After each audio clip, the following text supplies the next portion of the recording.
지속 가능 발전, ESG 책임 활동 경영이라는 주제를 가지고 발표할 농식품유통교육원의 백남길 교수입니다.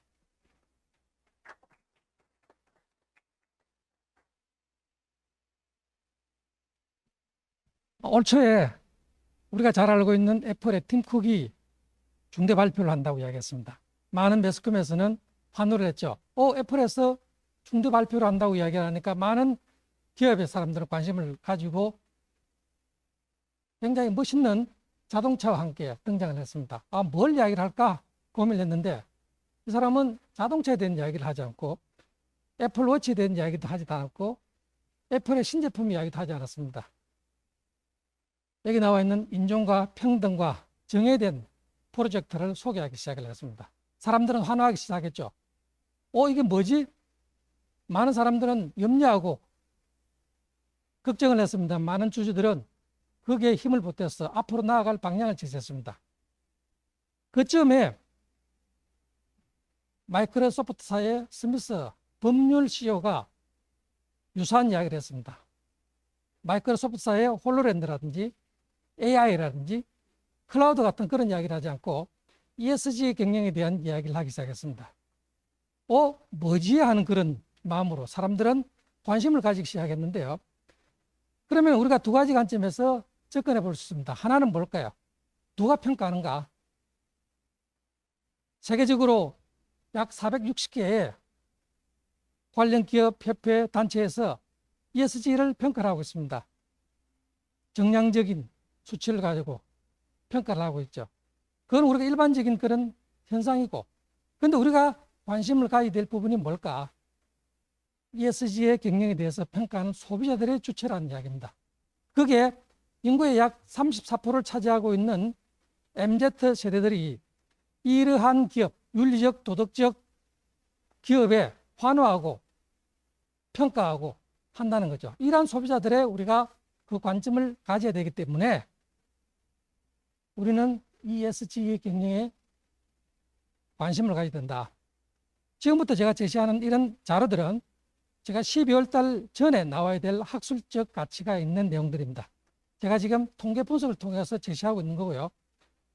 한국 농식품 산업통계정보실 사이트를 방문한 일반인 대상으로서 그분들의 설문 자료를 받아서 통계 자료를 같이 보여주고 있습니다. 한번 보시면 굉장히 재밌는 것도 있을 거고요. 일반적으로 우리가 알고 있는 그런 사실들도 있다. 그래서 최근에 구글 검색량을 조사를 해봤습니다. 구글 사이트 들어가서 조사를 해보니까 2011년도부터 급속하게 성장하고 있는, 급속하게 관심을 가지고 있는 그런 수치를 확인할 수 있습니다.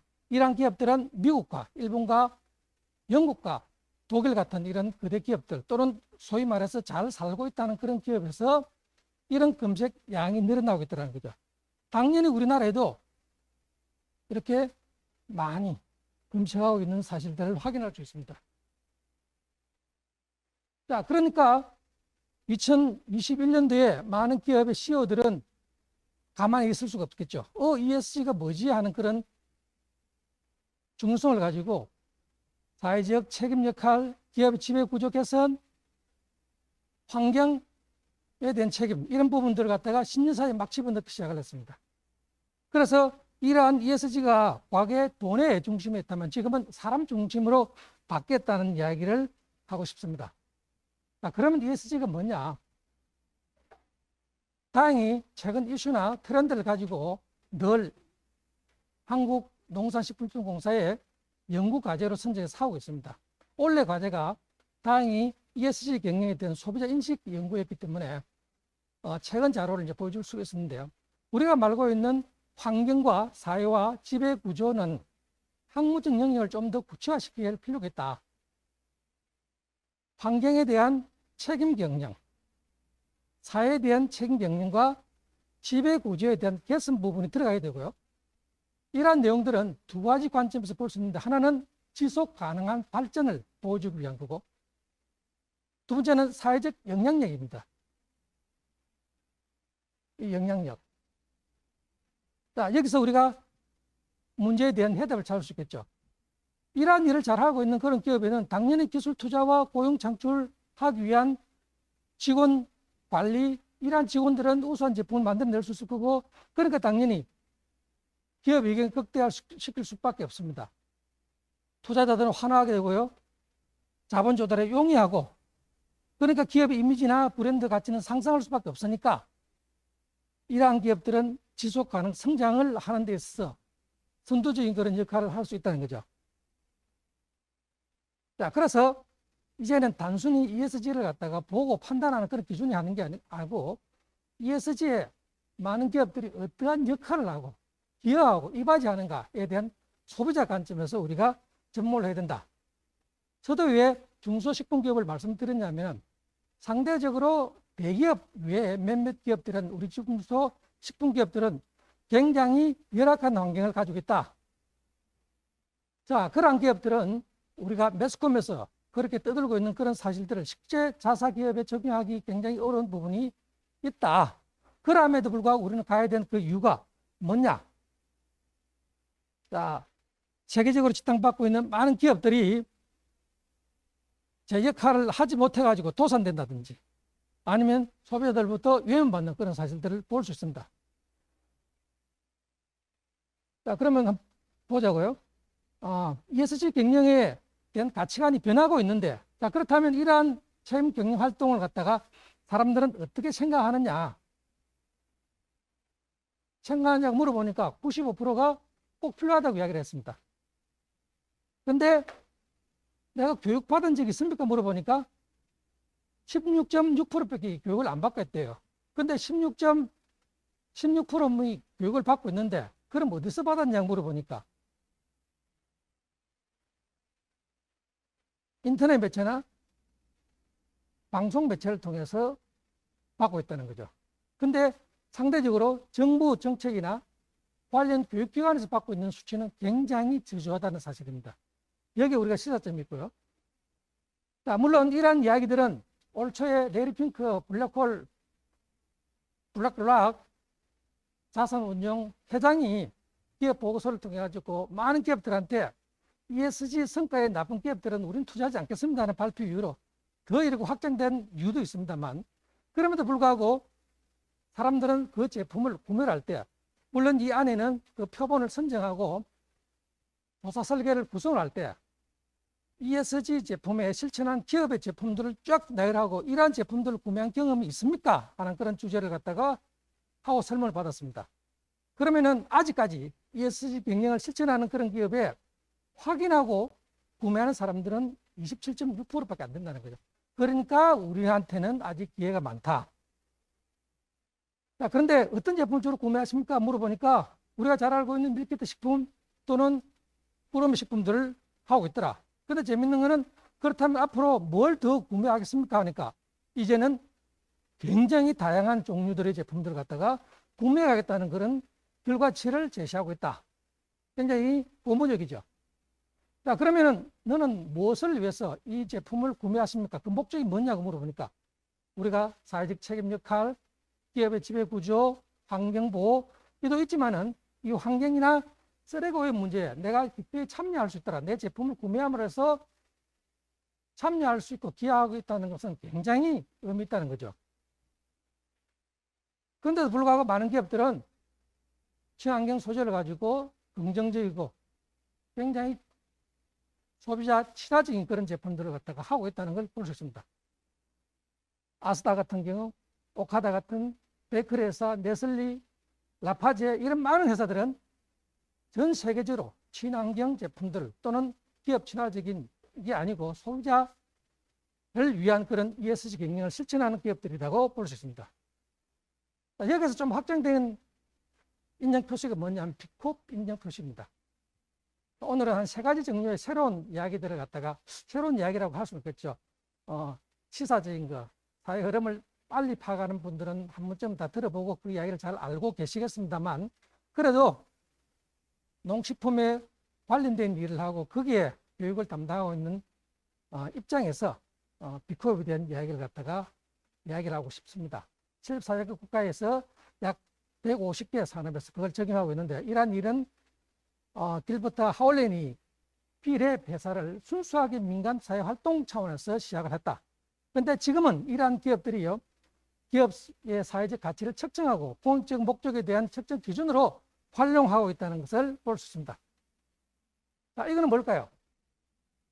우리가 잘 알고 있는 아이스크림과 나이키 신발입니다.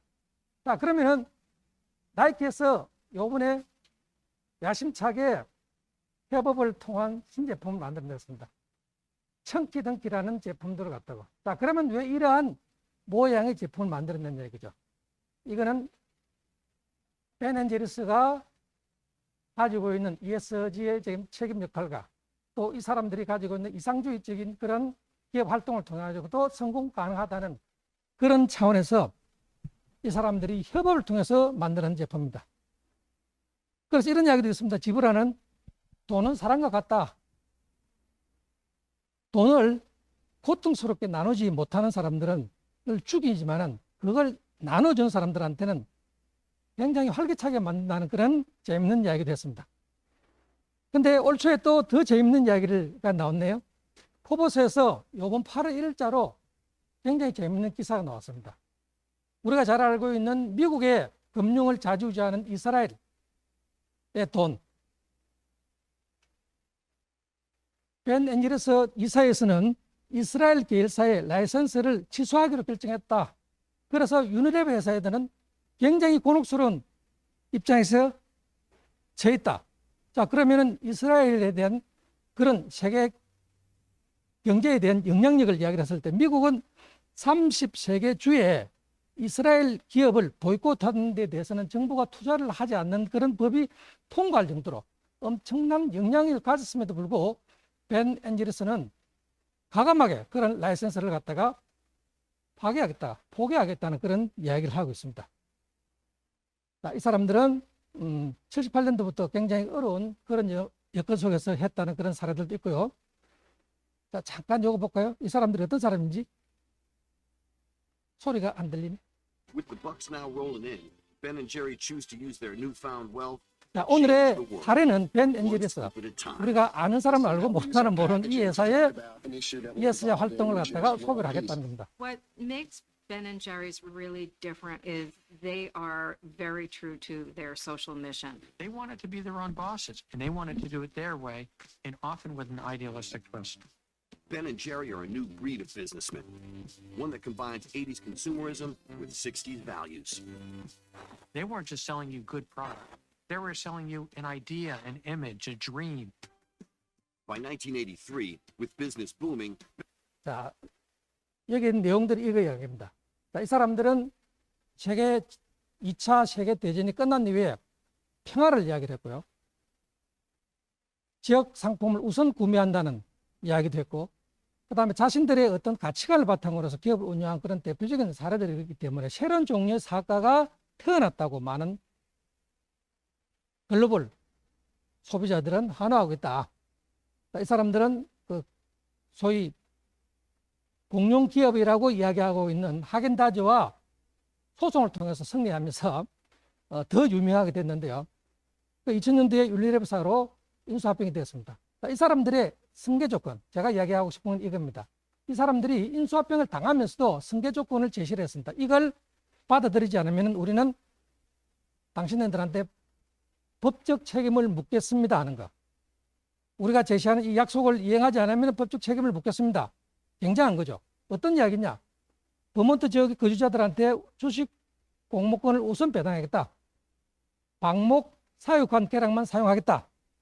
버몬트 지역의 낙농업자들 우유를 우선 구매하되 일반 시중 가격보다 더 비싸게 구매해라. 그 다음에 세전이익의 7.5%는 자선 사업단체에 기부를 하라. 이러한 조건으로 제시를 하면서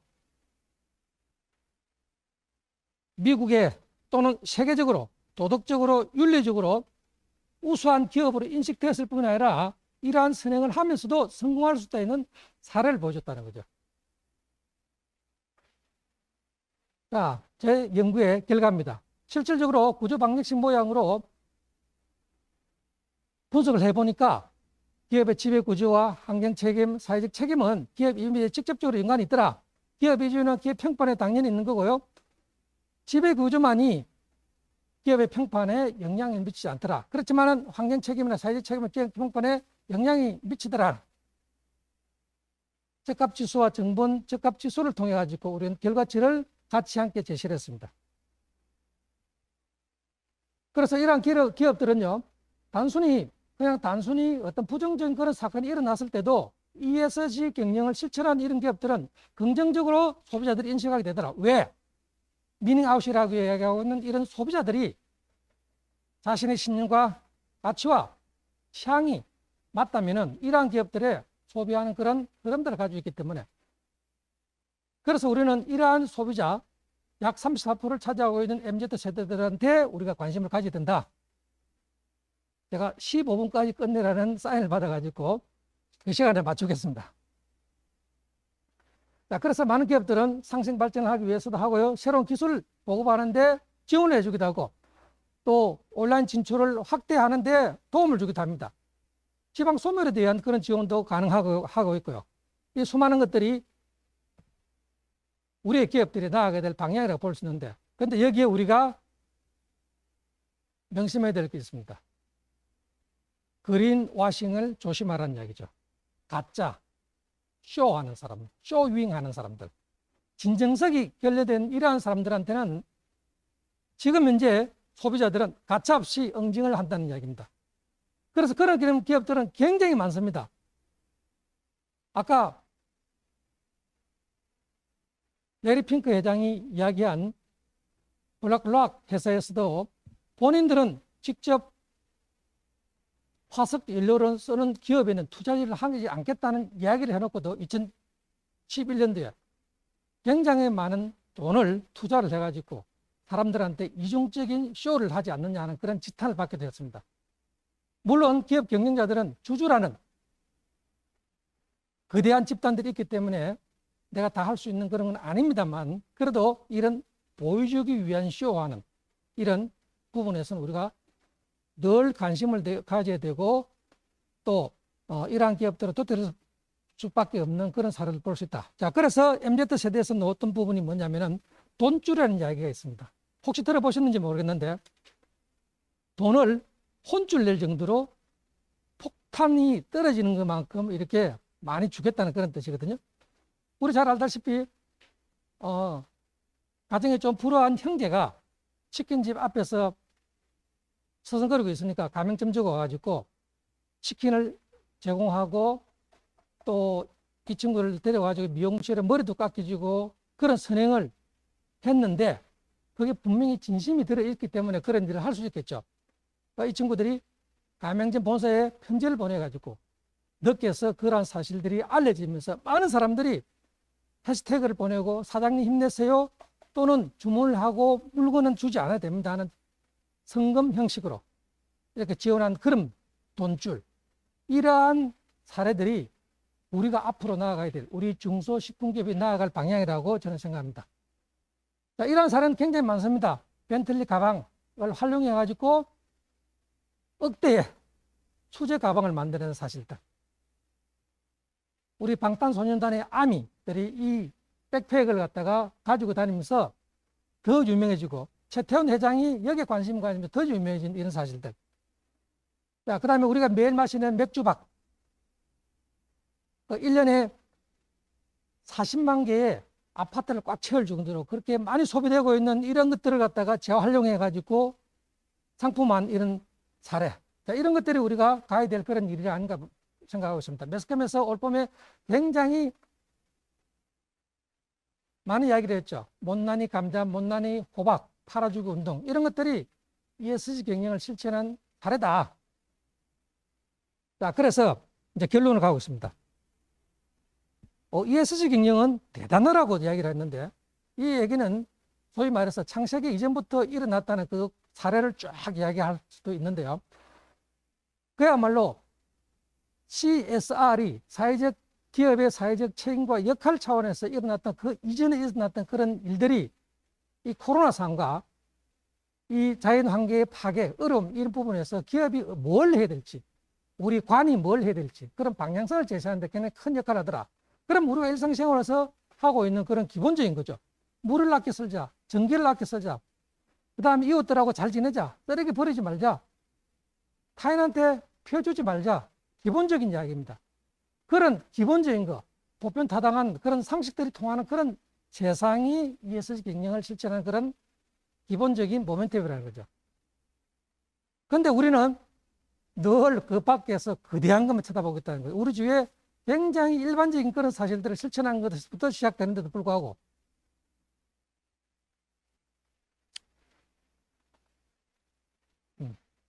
자, 그래서 우리는 가격에 반영되지 않은 외부 효과에 관심을 가야 되고 소수의 이기적인 그런 행동들이 많은 사람들의 평등한 기회를 파괴하는 이런 부분에 관심을 가야 되고요.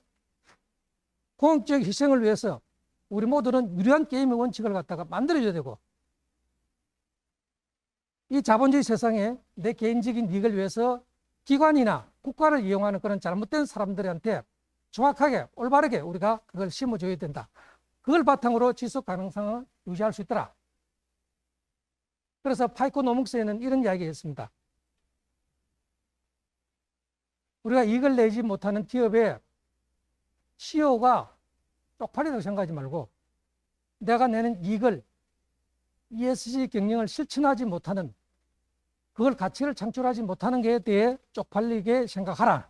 그런 이야기도 나옵니다. 약간 각색을 했습니다만 지금 현대사회에서는 이익을 내는 것도 물론 중요하지만 우리가 더불어 같이 이러한 위기를 갖다가 극복하면서 이 코로나 세상이 단순히 하나의 트렌드로 그냥 끝나야 될 것인지 메가 트렌드로 끝날 것인지 아니면 우리가 자본주의 세상의 변화를 일으킬 수 있는 그런 이상향이 될지는 우리 모두의 역할에 따라서 달라질 수 있다는 거죠. 자, 이걸 바탕으로 우리의 책임과 역할과 통합을 통해서 우리는 지속 가능성의 발전을 하고 우리 모두가 잘 살 수 있는 그런 국가가 될 수 있을 것이다. 거기에는 기업을 경영하는 사람들에 대한 존경과 배려가 그 다음에 이 사람들이 잘할 수 있는 그런 환경을 만들어주는 것에서 시작된다고 이야기할 수 있습니다. 이 모든 것들이 잘 될 때 건강하고 행복한 사회가 될 것이라고 확신합니다. 제 이야기는 여기까지입니다. 감사합니다. 네, 감사합니다. 마지막으로 식품 유통기업의 책임 경영, ESG 경영에 대해서 발표를 해 주셨습니다.